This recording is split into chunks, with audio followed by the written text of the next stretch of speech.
Some say he's a technical whiz.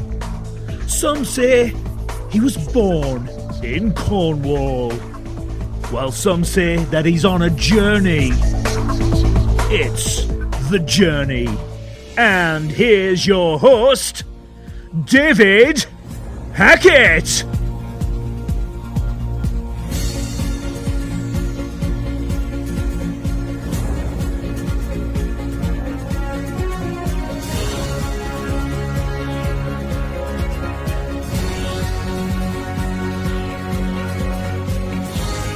Time for another journey, and this time we join in a guest that contacted me. Well, he will tell you himself as well, but he tried to contact me when I originally joined the app where we all communicate as podcast hosts and guests, and that was matchmaker.fm. And that's not a plug, by the way, but I am plugging it. Matchmaker.fm if you want to do a podcast and interview with people.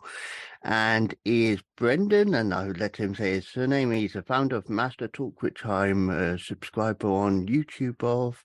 He started to help the world master the art of public speaking and communications.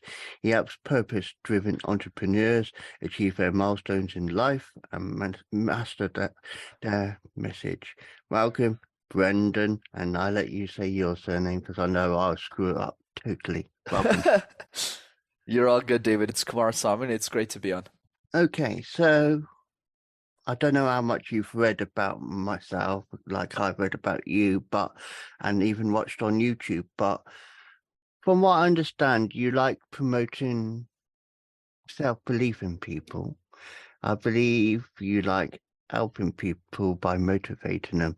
Has that always been the case? So let's go back to the days where you thought, I want to make a difference. Over to you. Yeah, for sure, David. Actually, for me, it was very recent. So most of my 10s, let's say from the ages of 10 to 22, my focus was to support my own family. I wasn't really focused on the world. I wanted to be an accountant. So I went to business school. And that's how I learned how to communicate ideas and get the job that ultimately got me out of poverty. So that was most of my focus. But what had happened was while I was in college, I did these things called case competitions. Think of it like professional sports for nerds, David. While other guys my age are playing like football or baseball, I was one of those guys. I did presentations competitively, and that's how I learned how to speak. And I accidentally, David, developed a gift on how to help other people and how to communicate. Because when I was in these competition programs, mostly for free back then, I just loved teaching other people how to communicate. So when I was secure financially, I said, okay, well, is there more I can do for the world? Is there more I can do for life? And that's when the idea for MasterTalk came. So I started making free communication tips for the world, and eventually turned into my full-time passion and my life, essentially. So you started off very, very basically, like you said, and only recent. I applaud that because I'm 39 and I never really thought about doing podcasts. Yeah, I did interviews, I've done radio media work before, but I never thought I would go into the world of podcasting. Yes, I've edited 4 podcasts, but I never thought I'd be talking to people about their journeys. So you probably hear, everyone has a journey in life, and I assume that's the case where you help people, where you give the master talk, because everyone's at different stage in their life, like on their journey.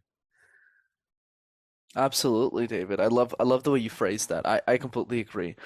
There's 2 parts to that. There's one is the communication journey, and the other one's the life journey. So let's start with the communication one. The communication one just means, regardless of where we are in our lives, communication plays a role in how we lead a more fulfilling one. Because it's not just about getting sales or growing our business or getting the next job promotion. It's about the way we talk to our families, right? It's about the way we raise our children. It's about the way we make new friends, order food at a restaurant, and make the waiter feel like they're the most important person in the world. That's what communication is for. And there's different stages. Like some people take it really seriously. They want to become presidents of countries. And other people, it's more about, hey, I just want to treat the people around me better so that I'm setting a great example for my community. But then there's the life journey, right? And what I've always believed, David, is that as Tony Robbins says, your life is determined by the quality of the questions that you ask yourself about life. So for me, it's always been about asking myself hard questions. Like, if you could only achieve three things in your life, what would you want those three things to be? And that really adds more clarity to your own journey and helps you find out what you're supposed to do with your life. Yeah, because I believe, and that's why I called it the journey. Everyone has a journey, whether it is, like you said, a personal one or one that is, helping other people. And I believe I reached a stage in my life where I wanted to help other people. And that's why I also go by the ethos of amuse, educate, inspire. I forgot the other words. I got to look on my notes where I got it. I got, You there should is read this. those every morning. It should be ingrained in who you are, David. They are, but it's because it's you see why I like it is I usually amuse, educate, inspire, observe, and understand. Hmm. And weirdly, I used the five vowels there. I never used any other letter. I just used the A-E-I-O-U. Hmm. Now I use that because it's not every day you use a catchphrase using five vowels. Usually it's catch on or you drive people. You don't, observe. You don't understand. You just use the other principles. So I wanted to be unique. And from my perspective of I've seen your YouTube videos, that is how you are. And people will see as well, because I'll put the link in the description, but people will see that you're driven to help them believe better in themselves. Thanks for that, David. Absolutely. I feel that success is three parts. This is how I view the world. The first part of success is to make a decision to find your gift, even if you don't know what the gift is. You probably have no clue what the gift is, but you make a decision that you'll find it someday. Like for me, when I was younger, I didn't know that I was supposed to be a communication coach and a YouTuber on like who would have thought? Isn't that weird? 22-year-old kid starting a YouTube channel on communication just makes no sense. Right? Where other guys my age are probably like making prank videos on YouTube or music videos. So that's the one thing, David, I would say. Find the gift. If you don't know what it is yet, embark on that journey. Ask yourself a hard question every day. That's the first part of success. The second part of success is once we find the gift, cultivate it. Spend the time cultivating that gift so that you can help as many people as possible. Whether that gift is to be the best mother in the world, whether that gift is to be a great gardener, whether that gift is to be an amazing podcast host, whether that goal is to, be in space, it doesn't matter. Find it, cultivate it. But there's also a third part of success that I feel a lot of people don't focus on. And the third part of success, David, that I believe in is to create space for other people to find their gift. So that means once you find your gift and you help other people and you enrich yourself from it and you enrich other people, the third piece is creating the space, the conversation, so that other people can find their gift too. And that's really where I'm entering in my life, where I'm going to stage three pretty rapidly early in my life, where I want to not just make money as a communication coach, but I also want to share resources. So 100 years after I'm dead, people can still use that to share their voice with the world, whether they can afford a coach or not. And that's what I do as well with the blog. I started it 10 years ago because I write an online blog, which I also will put description below. But I write a blog and I started it 10 years ago on the principle. At the time, it seemed like just me rambling on about random stuff. And 10 years on, I've got like nearly 250,000 views on it Wow. because I was helping people feel inspired.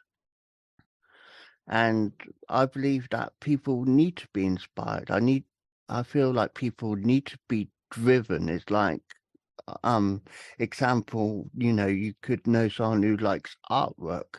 It's about driving that person to pursue it because they could be downcast and say, I can't do it. I can't do it. And I believe they can do it. And I want them to do it, for example, and I want them to follow their passion and I want them to feel strong. Does that make sense? Absolutely. I love that. And it's a really inspiring mission too. It's all about how do we really bring our gift into other people's lives? And if we can do that, I think we're going to create something really powerful. And that's what I believe people respect you, love you, and want to be part of, because that's what makes you feel good then. Because you can't just say, okay, I want to do this, I want to do that. But when you see them actually do it, it makes you smile to see that you've made that difference, I believe. Absolutely. And I appreciate you saying that. You know, that's what I found. And that was a realization in my life, Dave, because I wasn't always like this. You know, 5 years ago, my focus was really making money. That's it. You know, I didn't come from much. My parents were factory workers. So for me, getting a job on Wall Street, getting a job in a consulting firm, that was the goal. Like, why should I ever be a business owner? Why should I ever create videos for people? It didn't make any sense to me. Yeah. But you know, what I realized, David, was one thing, a couple of things. One, you don't need a lot of money to actually be successful. Like, I thought you needed like $1 million a year. You actually just need like 70 grand or 75 grand, and you're fine. That's And the first thing. Yeah, go yeah, ahead, jump in. yeah, I was going to say, so if these targets, they seem big and scary. So you say about these little, big Wall Street, yeah, it's a dream. And then you're talking about doing what we're doing, and yeah, it's a small percentage compared to $1 million or $1 billion, or even pounds, wherever you are. It just seems trivial, but that's what makes the difference, I believe. Absolutely, David. And I definitely agree with what you're saying. That's one piece, but I think the other piece that I feel a lot of people are missing is that time is actually way more valuable than your money, because your 20s you can never buy back. Your 30s you can never buy back. Same thing with your 40s. You just can't go back. And that really changes the way that we spend our time. Like, a lot of us, when we look at our bank accounts or when we look at how much money we're spending, if we spend one thing, we'll always think about it. Oh, should we? But we don't even bring that same level of excellence with our time because it's always running out. Mm. And that's really the challenge, is when we realize that time is actually severely limited, what happens is it changes the way that we spend it. We get a lot more serious about asking ourselves harder questions, like the one I mentioned. I'll give you a couple of other ones. If you had all the money in the world, how would you spend your time? If I could retire you today, what would you do for the rest of your life, Mm. time-wise? A lot of people don't know the answer to that question, David. Yeah. And then the third one that I got from Devon Bandison is, what's a goal or a dream that you secretly gave up on and never told anyone about? So what that does is it really allows you to ask the hard questions. And I just did that 1,000 times. And that's why I have the clarity of someone who's already passed away. Yeah. So going into modern times, because I know this is still modern how you started, but in nowadays society, do you think people are more understanding about what they want, or do you think they are still there is still the element of people playing ignorant to it? It's a fascinating question, David. Here's what I will say. I think the access to information is a lot better now. So, for example, with me, I think the reason I became, I don't even know if woke is the right term, but I guess trained in personal development, even if I didn't have any money back then, was because of a podcast like this. Because when I got started, I started listening to podcasts probably in 2015, 16. That was probably when it was just getting started, and I was listening to Lewis House's podcast. That was all free, right? So the resources are available. So I definitely believe there's more people who are going to take advantage of it. But do I think it's a massive delta? Probably not. I think the number one force that drives our decisions is survival, not necessarily happiness. That's what our brain is wired to do. And if everyone in our peer group, the people around us, just want to get a car, go to university, get married, go into debt, do all those things, we will do those things just to fit in the tribe, just to fit into the people around us. Mm. Whereas what it takes, which is, I believe, a small percentage of people have, which I hope more people do eventually, is the ability to say, no, no, no, my need for happiness is actually more important than my need for survival, because I live in a society where it's actually pretty easy to survive, unlike, millions of years ago. Yeah. So I truly believe that, because, like, as well, podcasts back when you started listening and I started listening in 2004, podcasts have advanced as well, where you can actually say it's like an audio book a book where you can listen to people talk, and it's no longer the concept of little pieces pieced together. It's like mini brands building up. So that's where I believe my journey is with the podcast. You look at my early podcast and see my early YouTube videos, they were very basic because I used a very basic setup. And now I'm using a computer. I've got earphones on, which you can't see because of a green effect behind me, and a proper mic, which I used to use for the, similar to when I was in the radio. But I believe that podcasts will get better and better over the years to inspire people, to help people get driven. And because podcasts are the in thing, people will use that resource more so. Agreed. I would say the same is true with the YouTube channels as well. Mm. That's why I focused a lot of my attention on YouTube, because it's really one of those places where the culture values that status symbol, so more people will watch and consume your content based on the number that you have on your account. So that's why I put all my attention on YouTube in the early days of my content creation journey. Yeah. So going forward into the next 5-10 years, and you say pretty much you know how your goals are, where would you want to be seen as progressed or progressing? For sure, David. You know, my end game is I believe the next Elon Musk is a 7-year-old girl who can't afford a communication coach. So what happened when Dale Carnegie was alive is he was a savant in communication, public speaking, but he wasn't born in the right time period of history. Like there's no Dale Carnegie speech. Like I don't know what he sounds like. I don't think any of us do.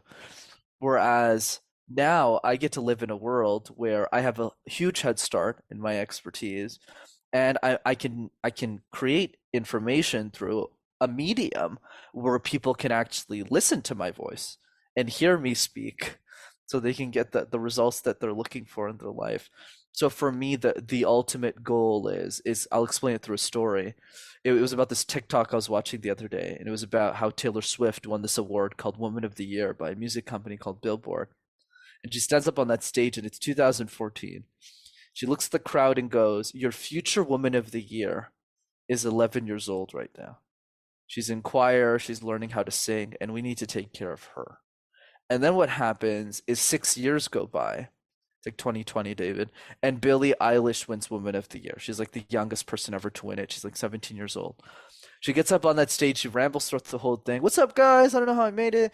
And then the last scene really changes my life. She goes to the crowd and says, "When I was 11 years old, right, I watched Taylor Swift's speech, and I had big dreams to be in choir, and I wanted to be a singer, and you all took care of me, so thank you." And that really shocked me, because I thought to myself, Dave, wait a second. Nobody's doing that for the 7-year-old girl in Cambodia, because the next Elon, we have no idea who that person is. And I just felt that if I could be the person to create all these free resources for the world, all of them would grow up to be great speakers, and the human race would advance at lightning speed. Yeah, and the imprint that you left as a person will be forever lasting, to say that person made a difference to me. And Absolutely. I like that. So to sum up, because obviously I like to sometimes keep it long, keep it short, depending on subject, but to sum up, and we have covered all bases, so that's why we are summing up. To sum up, what would you say to anyone now that would make that difference going into the new year? Because obviously, as this is recorded, we're going into 2023. Yeah, I would say for difference in general, David, the wealth is really in the quality of the questions that you ask yourself about life. So the only tip I have left to close on is my favorite one, which is be insane or be the same. If you want to be like everyone else, that's totally fine. But we need to realize that the people who do crazy things with their life are often crazy people. Don't you find it odd, David, that I started a YouTube channel at the age of 22 in my mother's basement with no money in my pocket, a bachelor's degree in accounting, a crooked left arm, couldn't even speak English language, I mean the French language, for a long time because I spoke my whole life in a second one. Yet I thought I could pull it off, and then the year after I started coaching CEOs of massive companies, yet I still live in my mother's basement. I'm really scared to drive. I can karaoke in 8 different languages. I dance alone in my mother's basement an hour a day. And I'm in the top 1% of listeners on Spotify for Justin Bieber. How does any of this make any sense at all, David? And that, my friend, is the entire point. When every decision in your life makes sense to the only person that it should, which is you, you're probably making the right decision. So be insane or be the same would be my thought. Brenden, it's been a pleasure talking to you, and thank you for being part of the journey today. Pleasure was mine. Thank you.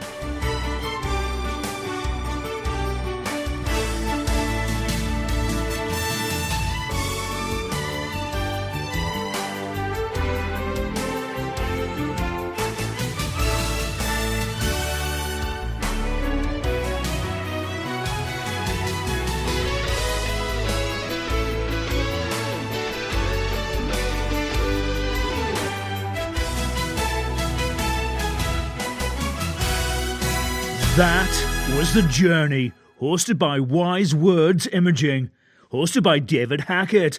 Be sure to like, subscribe and listen to another journey coming soon.